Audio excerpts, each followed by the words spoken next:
There you go.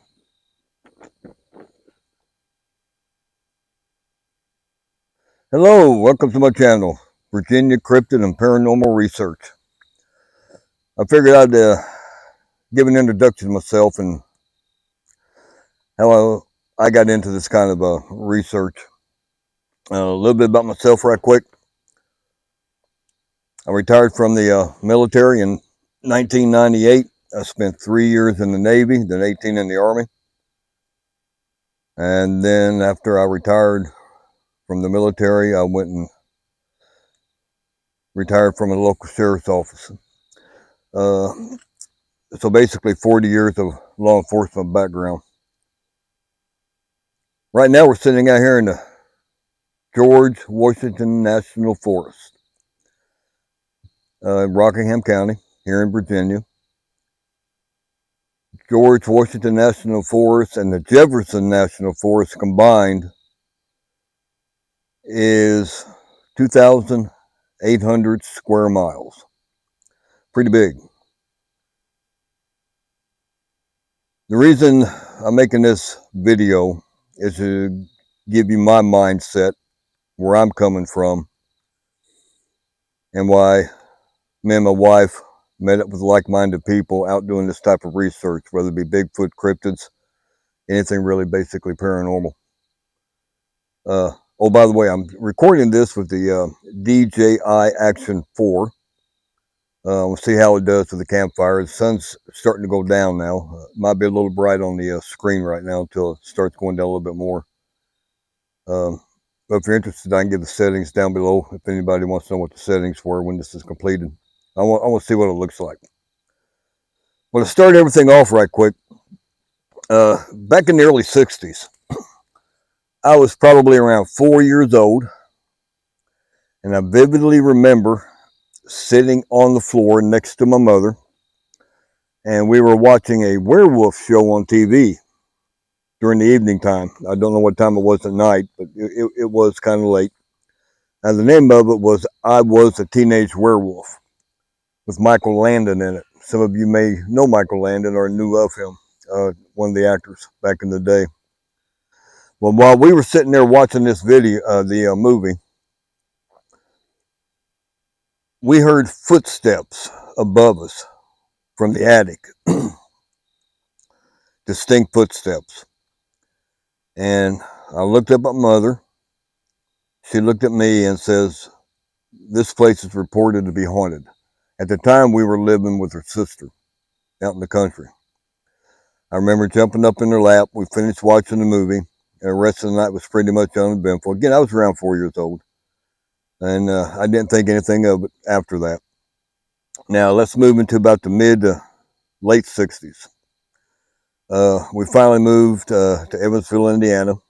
The house that we were in at the time, we would see, wake up various times at night, and we would see shadows walking around in the room, me and my brothers. And could that be a figment of your imagination? Absolutely, it can, if you think about it enough, dwell on it. I do know that you can manifest things in your own mind, see things that's not really there. The house we were in was like it was a 2-story, plus we had a basement. All of us brothers, we slept up on the second floor. My mom and dad slept on the main floor of the house. We would wake up at different times in the night and stuff, and see shadows. We'd report seeing shadows, at least me and Brian. One night I got up, I tried to give a visual on what the upstairs was like. When you came out of the main bedroom at the front of the house, you had to walk down this hallway. And when you walk down the hallway, it's pretty narrow. You're also walking past the steps that come up to the second floor. When you get to where you have to turn to go down the steps, to the left of the steps was like a storage area that ran the length of the stairs. It was walled in, but you could look down this little interior inside there. We would think about maybe monsters and all that. You know how kids are, coming out of that dark shadow back there. But I remember one night I was getting up to go downstairs to use the bathroom.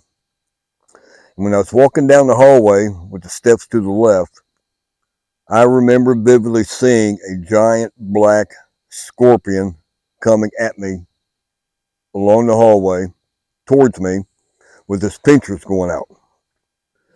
It scared me so much that I stopped and I put my hand down in front of me, like to try to block it, and then it disappeared. So yes, you can manifest things in your own mind, seeing things that's not there.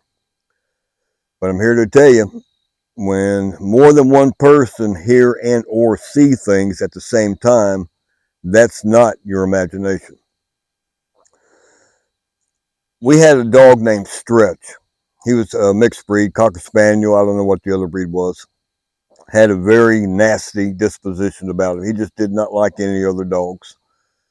We kept him outside in the daytime. We bring him in the house at nighttime, put him down in the basement. One evening, he was at the top. He'd also bark at sirens going down the road. He'd bark at just about anything. But he was at the top of the stairs while he was in the basement. And you could tell he was, because when he barked, I mean, it was like he was almost in a dog fight. That's how vicious he sounds, because he's been in dog fights before. I know what he sounds like. What's the matter, girl? Hear something? Anyway, get back to my story here so I don't lose my train of thought. He was at the top. When you go down, I'm out here by myself, by the way. Nobody else is around. I come out here to get the campsite prepped up. We got other people coming in the weekend. We're going to spend the week out here primitive camping. It's primitive. You bring in what you need and take it out when you leave. Right now, there's nobody else around, supposedly. I don't know what she sees at the moment. But anyway, back to my story. At the top of the stairs, it's walled in. When you start going down the stairs to where you get to it opens up when you get level with the first floor of the house. And then it opens up into the basement itself. You can hear his bark muffle from being at the top, and then it would echo when it would go down. And he was raising all kinds of cane. Well, I woke up. We were sleeping on the second floor. My brother woke up. We was both hearing it. Something was going on with Stretch. All of a sudden, we heard, like, on the bottom of the steps, boom, boom, boom, like something was either hitting the steps or walking up the steps. But it was pretty forceful. It wasn't like light footsteps. So whatever that was, we feel Stretch was keying on that. Well, me and my brother, we got up. When we went downstairs, my dad was sitting on the edge of the bed. He was listening also. So he got up. He told me and Brian to go back to bed, but we didn't. He went and got a flashlight, and he started to open up the basement door. Well, he got it open up just enough to where when Stretch had that opening, he came flying through and ran elsewhere in the house, back towards the living room area. Well, Dad threw the basement door open, turned on the flashlight, didn't see nothing. Well, me and Brian stayed up on the first floor looking down to the basement while my dad went down there and looked around, and he turned on the basement lights when he was down there, but there was nothing down there. So something happened that night. Now, my dad, throughout the years, every now and then I would question him about remembering that night, but he'd swear up and down he did not remember that night even happening. He took it to the grave with him. I think he did not want to admit that something was actually going on that he couldn't explain. But again, we grew up with that happening. My dad denied it for years, and he took it to the grave with him. I'm not going to get long-winded of other things that's happened, but let's move forward a little bit. 1977, I joined the military. I joined the Navy, active Navy, and I was on the USS White Plains AFS-4, was stationed out of Yokosuka, Japan. We steamed independent from the regular fleet because we carried supplies and stuff, and if a ship needed supplies, they would radio us, and we'd go meet up with them in somewhere out in the oceans. There's a couple of them over there that we'd meet them, and we'd give them the supplies they need. But again, we steamed independent. I was an operations specialist in the Navy. If you don't know what an operations specialist is, let me still get far a little bit. If you ever seen the movie Top Gun, and they're standing in this one dark room with all these radars and geographical plotting, all that radio communication stuff going on, that was my job in the Navy. But now keep in mind, the ship that I was on did not have that sophistication of equipment. Because the story I'm about to tell you happened in around 78, early 79 time frame when we were in the Indian Ocean. And we only had surface search radar. We did not have air search radar. So anything that we pick up on radar either had to be ships or really low flying aircraft. One evening, I don't remember the exact time, but me and one of my other partners was up in the CIC, Combat Information Center. That's where their radar was, surface search radar, and all the communications and plotting and stuff. I was sitting by the radio and he was on the radar monitoring for any ships and stuff that may be coming into the area, which there was none. It was clear. He all of a sudden got a blip on the radar. Now we're out in the middle of the Indian Ocean. I do remember that. I don't remember what time of night it was, but he got a blip on the radar, which is a contact. When the radar goes around, it'll blip to show where the contact is. We tried tracking it for a few minutes. It wasn't moving. It was stationary. It was steady bearing, but maintained the same speed we were going, which might have been about 12 or 14 knots. So whatever it was following us, if you understand what I'm trying to say here. We got to hold the aft lookout and ask him if he's seen anything out on the horizon. Oh yeah, it was also about roughly 12 miles out. There was no ships on the horizon, no ship lights, nothing like that, other than stars at night. He says the only thing he could see is what looks like an overly bright star. I mean, he didn't think nothing of it at the time. So I went outside and looked on the fantail, and you could see this bright star, what looked like a star, not on the horizon, not way up in the air, but having surface search radar, you could see the horizon with the stars in the background. Now this thing had to be like 200 or 300 foot up off the ocean itself. Again, I'm guessing at that because when you get the curvature of the Earth, I ain't got to get all technical here. The radar will expand a little bit as it goes around the curvature. It could have been a little bit higher than that, but anyway, it was close enough for us to detect it on radar. And you could tell it was definitely not a ship, and it's maintaining our course and our speed. We watched it for about maybe another 10 minutes or so, and then all of a sudden it was gone. It just disappeared from the radar. Now after that, we got a hold of, we didn't get a hold of anybody. We pulled out all of our charts, looked at all of our comms and stuff like that, looking where all of our ships were, as well as any adversaries. We knew where everybody was at any given time. And nobody was in thousands of miles of us out there in the middle of the Indian Ocean. The nearest landmass was around 2,000 miles away, so it wasn't a helicopter. And the slowest we was going, aircraft back then did not fly that slow. Not like the Ospreys do, where they can come to a hover and take off and like a helicopter and then fly. But whatever it was, it followed us for maybe, I'm going to say 12 to 14 minutes. Then it was gone. It baffled us. What was it? Could it have been a UFO? We can't say yes or we can't say no, but something was there that we picked up on radar. The only thing we could do is I drafted up a letter over HICOM, if they even use the HICOM anymore. I doubt it with everything else going on.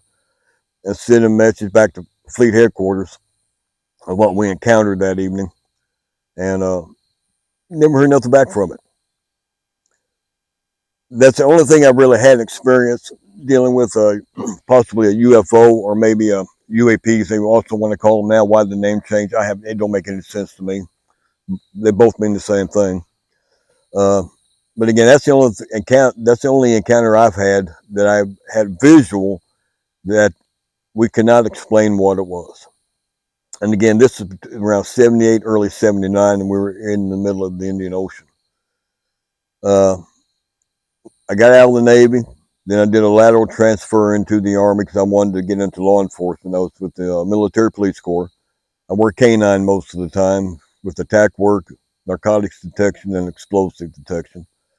and we work patrol and do various missions and so on and so forth. I'm not going to get into all that and all that detail. Most of the time I spent working with canine while I was in the Army.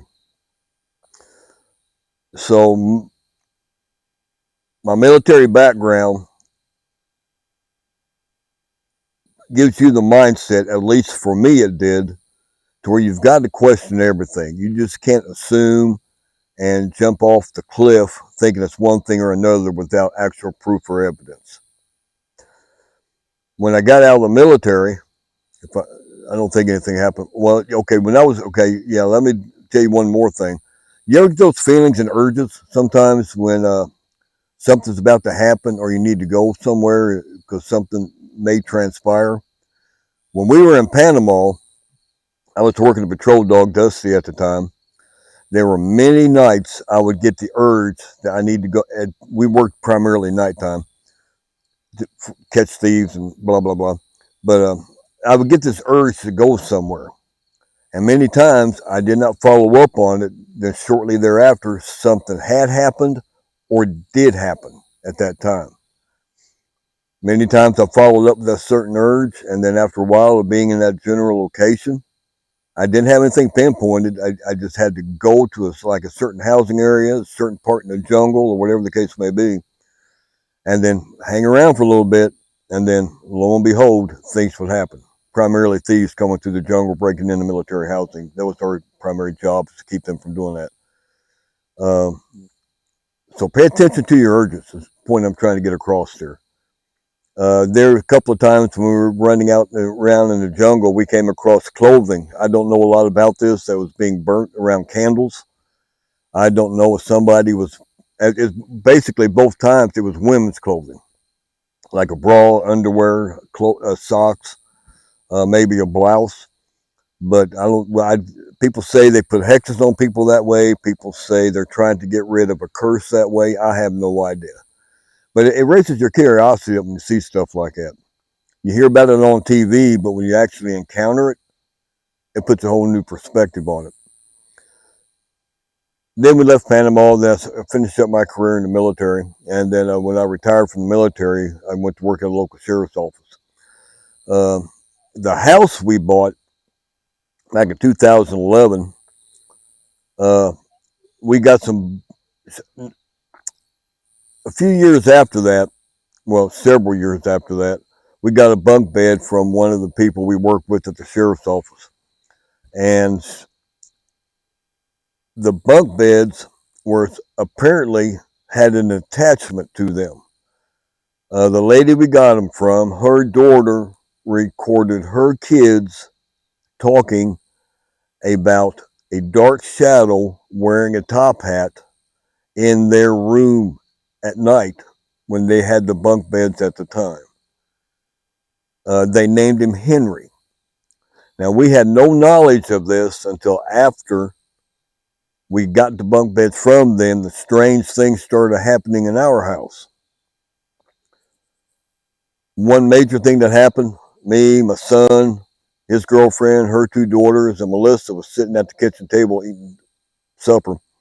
And we had a 15 pound, around 15 pound metal step stool that folds out, 3 steps on it and folds in. We had it between our stand up freezer and the wall, folded up, and we slide it in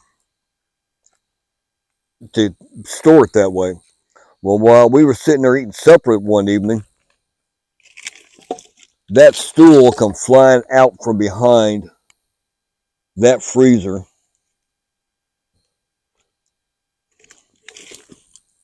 and landed behind Justin about 3 foot away from where it left the freezer. About 3 foot distance was travel before it came to rest behind Justin sitting there at the table. Now, we didn't have anything recorded at that time on that because I didn't have any in-house recorders. I didn't get anything like that until we got Luna here. This is Luna, by the way. She's 2.5 years old because I wanted to keep track of what was going on in the house with her and little Scarlet running around, making sure she wouldn't turn her house up while we were at work at the time. We could not explain that. I wish I had got it on video, but I did not, because we didn't have anything in the house for that. Another thing that happened one evening, we did get it on video. It's on one of my other videos on my channel. I was on the computer. I'm on video. I'm on the computer. And Melissa was sitting at the kitchen table. And then I heard her say that something just pulled her hair. I said, come on. And she was adamant about it. Well, the next morning, she was dead set on something happened to her hair, that she was wanting to pull the SD card. Well, she ain't going to touch my equipment. I pulled the SD card. And I'll be doggone, when I pulled it up, put it on the computer, in my editing program, she is sitting there, not moving, and you see this little light. Some people say it might have even been an orb go by her head, and then it disappeared. And then the top of her hair, you could see it come up and then go back down, probably about 2 or 3 inches up. Not all of her hair, just like somebody would just grab some and pull it up and went down. I analyzed that video and scrutinized it. It couldn't have been a fly or an insect. Of course, as small as they are, it would not make your hair move like that anyway. But I wanted to debunk everything about it. Now, we can't explain that either. From what it looks like, the orb went through her, and then when it exited, you didn't see it exit, but you seen her hair go up. So that was pretty intriguing within itself. Over the years, I've always been into Bigfoot. I've watched programs and anything with the paranormal, with ghosts and stuff like that. But I'm not one to every shadow you see or every sound you hear is a Bigfoot or a ghost. I want evidence. That's why we're doing this. Out here in the George Washington National Forest, last fall we had a couple come down and camped with us here. And we showed them where the gate was. There's a gate not too far from here where you have to park to walk to the lake. It's about a mile walk to the lake from the gate. I showed Craig where to park at, and we were packing up, getting ready to leave. They was going to stay an extra night. And while we were packing up, he took his wife and they headed to the gate. Well, when they pulled up to the gate, she seen something standing by a tree. When she got out of the vehicle, I hope I'm getting all this right. She got out of the vehicle, and when she got out of the vehicle, she seen it come off the little embankment and run across the road down into the ravine down toward the stream bed. She thought it was a bear. She told her husband. Her husband still wanted to make the walk because, I mean, we got black bear here, but it's rare you have any kind of encounter with them, anything that you need to worry about. But you got to be prepared as far as that. So he got his firearm, put it on him just for safety, and they went on and made that hike to the lake and back. And we were done packing up. We was waiting for them to return because we was keeping an eye on their stuff, even though it's primitive out here. You still got to watch your stuff. We was waiting for them to return. When they returned, we went down to say goodbye to them. And she says, yeah, well, I just seen a bear run across the road. And her husband Craig was saying, yeah, she said she seen a bear. And for some reason, when she mentioned that, I asked her, when it ran across the road, was it on all 4 legs or 2 legs? She said 2 legs. I looked at Melissa, I looked at Craig. Craig looked at me and says, well, bears don't run on 2 legs. They'll stand on 2 legs. They may hobble forward a little bit on 2 legs, but they're not going to run any distance on 2 legs. They're going to drop to all 4s to either take care of business or to flee out of fear because they don't want an encounter of any kind. And I told her, that doesn't sound like a bear to me. And you sure it wasn't a person? No, it wasn't no person. You could almost see the blood drain out of her face. And to this day, she cannot, I get the impression she cannot come to fathom that what she's seen may have been Bigfoot. I've never seen Bigfoot yet. Daniel Benoit, the founder of the East Coast Bigfoot Research Organization, ECBRO, which is the group that's going to be coming out, and we're part of it, as well as I got my own little group, Virginia Cryptid and Paranormal Research. he's had his encounter. He's got his story on his YouTube channel and stuff, but I've never encountered anything like Bigfoot. Now, I will say that I've had recordings out here at nighttime. Got some strange sounds on it. I can't confirm what they are, but what it's making them. We do have a lot of wildlife, from bobcat to coyote to black bear, and you got your timber rattler, you got your copperhead, and all the other wildlife. And some people say that we even got mountain lion around here. Now, I have not seen one, but there's been many reports, and Fish and Game says, well, no, they don't exist down here in Virginia. So that is questionable on that. But anyway, sounds you can't really put in a thumb on and say, well, no, this was this, that was that, and that, whatever the case may be. But it's fun to get, it's interesting and fun to get those kind of recordings to see exactly what you do get. I need to get some kind of analysis software to see if uh, it can distinguish what the sounds may be. I mean, I got one of the recordings on the channel. Uh, I can't remember exactly how the title looks. I'm out here camping right now, but of what I edited, like a 6-hour video, that audio recording that evening was an audio recorder, down to like maybe an hour. I took out all the dead spots and the more interesting spots I put together. That way people could listen to it, maybe make their own determination on what was making those sounds. It sounds like you hear a lot of rocks moving. The recorder was set up by a dry stream bed, so you didn't have running of water. Now, about 20 yards away from it, there was an underground spring that would come up through the ground from there, but not enough water. It's like a trickle. Not enough water's coming out and to make a stream or go down the stream bed, and the stream bed was dry that it was sitting by. So I don't know what those sounds were. Last fall, I think I maybe got a knock over here behind me. It sounded distinctly like a knock, not a branch breaking or anything like that or falling. It sounded like a knock, wood on wood. And that's around 2 o'clock in the morning on that recording. That's a separate recording. But last fall, again, maybe that was a Bigfoot encounter that she had at the gate.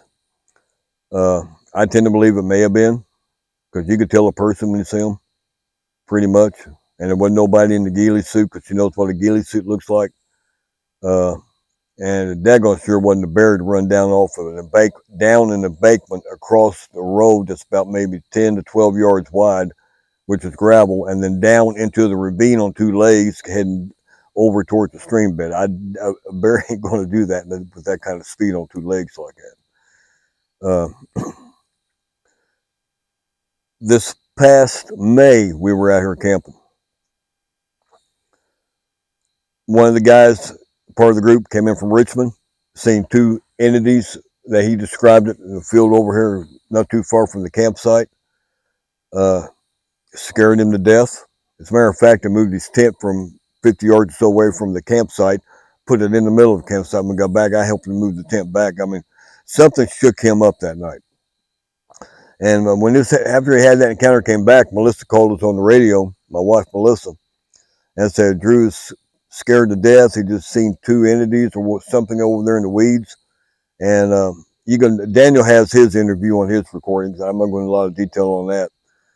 But when she called us on the radio, while we started heading back, we were all the way up at the gate. We walked from here up to the gate. Well, coming back from the gate, we were about maybe 200 yards from where Drew had his encounter. I was walking without my flashlight. Luna was ahead of me about 10 yards. I always keep her on the lead out here. And it was about maybe 10 o'clock at night. It wasn't totally pitch black. We had a little bit of starlight coming through the trees. You can make out the images and stuff like that.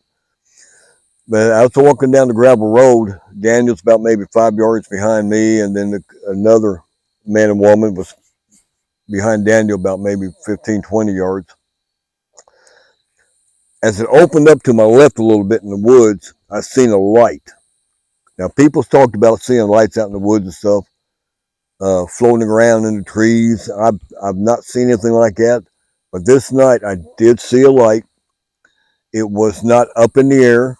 It was not up in the trees. It was about maybe 3 to 4 foot off the ground, about maybe 30 to 35 yards at the most from us. And it's about a 6-inch sphere bright white light. It's about 6-inch diameter. It was almost like if you was looking directly into a flashlight. But it wasn't a flashlight, because if it was a flashlight, it would be throwing out a beam. It would be lighting up the area that it's facing.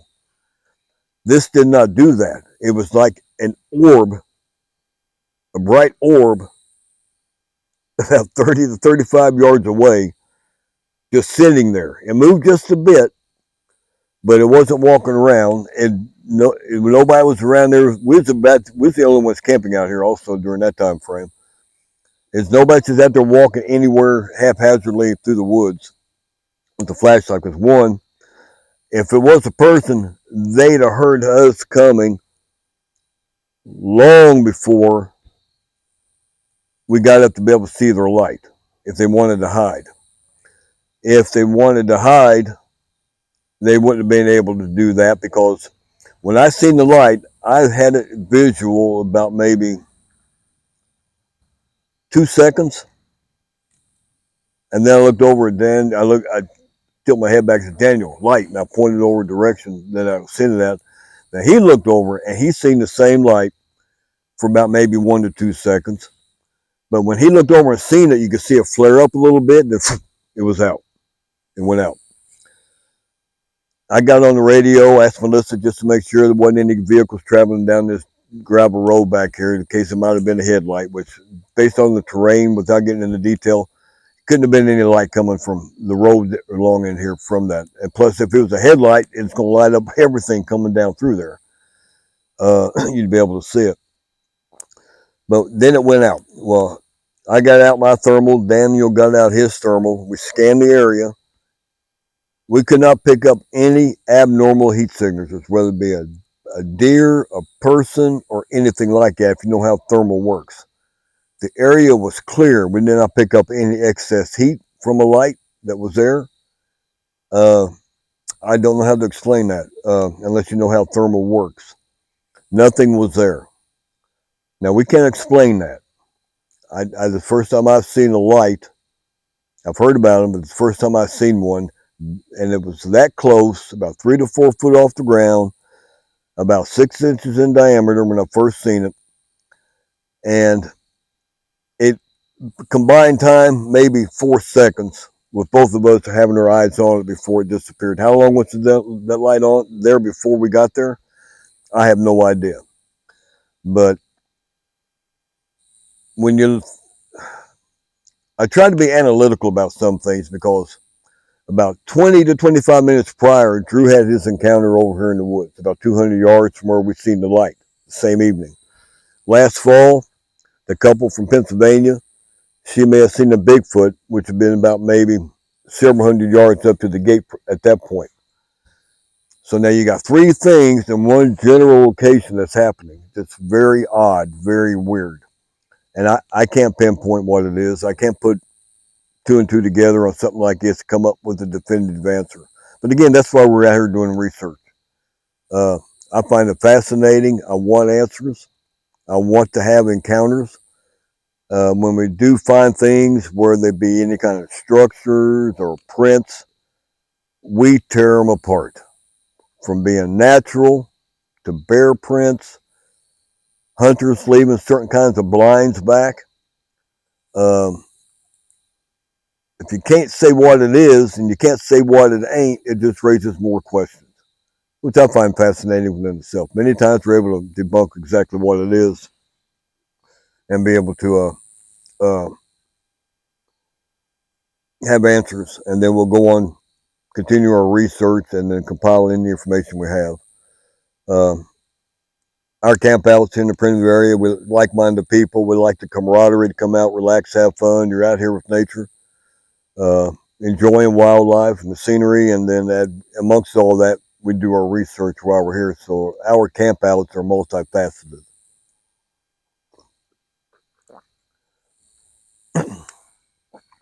Let me back up a minute, go back to the mid 60s, the house we were living in Evansville, Indiana, that we moved into, where we were seeing shadows. Everybody know what a croquet set is? I don't know what they're made out of nowadays. Back in the 60s, They're made out of wooden balls. You get wooden mallets, and you get these little stakes to put in the ground out in your yard, and you hit the balls to get points, making the balls to go through these stakes, and you can knock everybody else's balls out of the way, and blah, blah, blah, so on and so forth. But we had a croquet set in the basement that was put up in its rack, not loose laying around. And at times we would wake up at night and you would hear one of those wooden balls being hit in the basement on the concrete floor, roll, hit the wall, bounce off, and then stop. A few seconds later, you hear a coof. It'll roll, hit the wall or something, then it would stop. Many times we heard that. You go down there the next day, croquet sets in its rack. I don't know what was doing it. I don't know why we were hearing it, but we heard it. I heard it several times throughout the years. It wasn't an every night thing, don't get me wrong. And it's something you're not thinking about. I mean, you may wake up, have to go use the bathroom, or just lay in bed and wake, whatnot, and all of a sudden you hear this clunk. And then the ball rolls and hits the wall. It'll stop. Clunk. Roll, hit the wall, stop. I'm convinced there's more to life than what we know and that what we want to believe. A lot of people don't want to be taken out of the norm. You take them out of the norm, it's going to mess up their livelihood, their way of thinking, the possibilities of anything beyond what we know now. A lot of people can't deal with it. I just find it all fascinating. And again, I just wanted to introduce myself and why I got into this. And again, not every shadow I see, every sound we hear is a Bigfoot or a ghost. I want answers. And there's other things I could tell you too, but I don't want to get long-winded on this video. But those are the prominent things that's happened that took me down this path. And my wife's had her own experiences, some growing up. She can make her own video and tell about stuff like that. And some would make your hair raise off the back of your neck.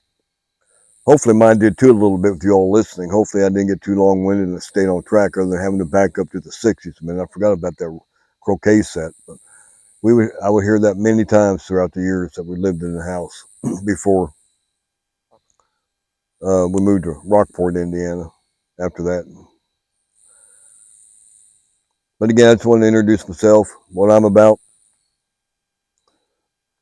what got me into this. I do believe in God. I do believe things that happen in the Bible, as they say. But a lot of people, if they actually analyze the Bible, many things raises more questions than answers. And I do believe in the afterlife. And again, a lot of that's contributed to the experiences I've had. I mean, there's things going on, whether they're other dimensions or spirits, whatever the case may be. There's things out there, I believe, that's going on that we don't fully understand or have the ability to really understand it at this time. It's I just find it fascinating. Hopefully the video is got enough light coming through. We're not sitting here in the dark. But again, I wanted to test the DJI Action 4 to see how well it did with this. I think I got the max ISO setting for 3200, so don't get above that. Because start getting above that, you may get a lot of grain in the video. But we'll see how it turns out. But again, that's what got me into this. And if you want, you can check out Daniel Benoit's Bigfoot Zone. It's the name of his channels. ECBRO, East Coast Bigfoot Research Organization. He's been into it roughly about 15 years now, give or take. Check him out. And if you want, you can like and subscribe to the channel. Help get the word out there a little bit. And plus, I'm going to do safety videos, and I deemed necessary to put one on the other day about water safety, being around stream beds, to make people aware when they're out here, just for safety. By all means, come out and enjoy the wildlife, nature, and what it has to offer. But just come prepared, be safe. I don't think there's anything else I really want to cover at this point. I don't make videos just to make them. If I come across something interesting, then I'll make a video and post it. I'm not one just to throw a bunch of stuff together that doesn't have any meat to it. That's me. I'm not going to do that. I do have some more review videos. I'm going to review some of the equipment that we use when we're out here doing this kind of research and why we use it. There's all types of equipment that people use, and there's no right way or wrong way about it. You use what you have, make the best of it, learn how the equipment works, the pros and cons, and you'll do quite well with the equipment you have. It doesn't have to be $1,000 pieces of equipment. Just understand how it works, be practical with it, know what the cons are, what the pros are, and work with it. Let's see what. Let's see what the 62 degrees out here tonight. September 10th, 2025. Today's Wednesday. A couple of others to be coming on Saturday, and then the rest to be showing up, and then we'll spend all next week out here doing some research.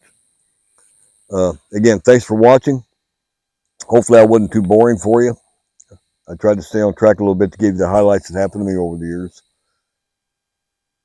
and why I went down this path. A lot of people like to say rabbit hole, but I just want answers. I want to be practical about it. If something happens, I'm going to research it, and I'm going to try to come up with an answer. If I don't come up with an answer, I don't come up with an answer. It just remained unexplained. Or proof positive it happened.